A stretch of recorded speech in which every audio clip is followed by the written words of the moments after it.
actually, if one of the parents will come and help us. Okay. She's going to be facing me.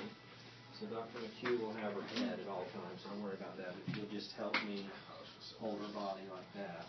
That's it. The arms Just too hold now. Yeah, grab her arms, because she's going to walk the fight a little bit. That's what her name means, strength. There you go. Sister. Good girl. Yeah, baby. Good girl. Good job, Rich. I know. All done. I'm sorry. Let me apologize. I'm so sorry. Actually, All right.